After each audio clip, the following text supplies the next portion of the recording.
Hello, this was a brilliant question that came to me from Kate Waring. She's got some real A-star insight into Sybil Birling. She's referring to one of my videos that I will link above. There should be a little eye appearing here in a moment. So I agree with your comment on Sybil in it being difficult to see a more positive element to her character, though I've tried to consider the idea that in a way perhaps she can be sympathised with, and this is what makes it an A-star point. We all of us think that there isn't anything to sympathise with in Sybil, but Kate is looking at this from another perspective. Though she is outwardly cruel and ignorant in ways, perhaps capitalism is a thing of nature to her. So she's suggesting that we can't necessarily blame her for her capitalism because that's exactly the way that she's been brought up. Or, even more profound, that it's human nature to be a capitalist. Thus, an element of her being which she cannot alter. Capitalism could be perceived as an outlook on life which she has been indoctrinated with. So she's in a society which has brought her up that way without exposing her to any other positive ways of being.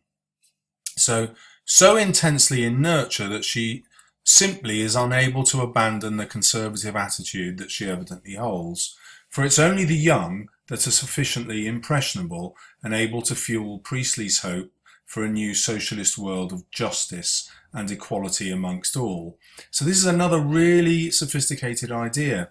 Kate is suggesting that when Priestley doesn't have Gerald change, for example, he's really making the point that only the young who aren't in this capitalist society, who aren't wedded to it, only they can change. Eric, for example, sort of rejects that society, doesn't he? That's one of the ways he tries to escape it through alcohol.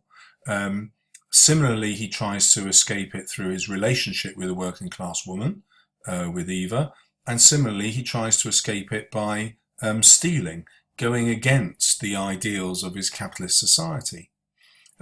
We could additionally potentially consider that she is cold in nature as a consequence of the discrimination that she has faced in life. So this is another beyond A-star idea. Because she's been discriminated against as a woman and had her own desires repressed, that has made her cold. I don't know if you remember, but in the very opening scene, when Sheila is discussing how Gerald has been absent over the summer, it's her mother, Sybil, who says, well, you'll just have to get used to it as I did. In other words, Birling has probably been having an affair, or several affairs, early in their married life when she was still a young and attractive woman. And she's had to suppress that knowledge because she's been discriminated against as a woman. The only way to achieve power is to marry somebody wealthy with influence.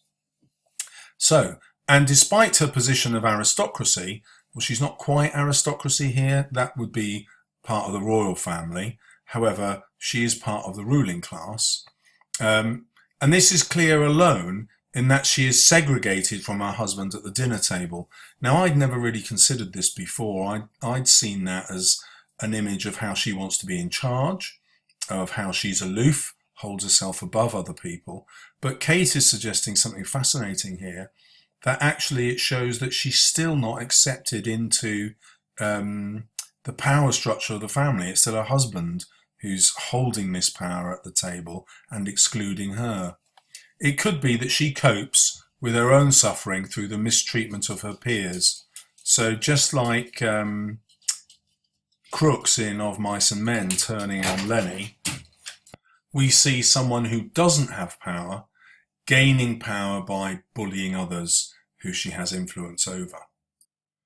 So great shout out to Kate Waring. Thank you very much for your brilliant idea, or several ideas actually, all of which take us comfortably into A-star territory and will help any of you write really eloquently and perceptively about Sybil Birling. So keep the questions coming. If you like what you see, please subscribe. Good luck with your revision.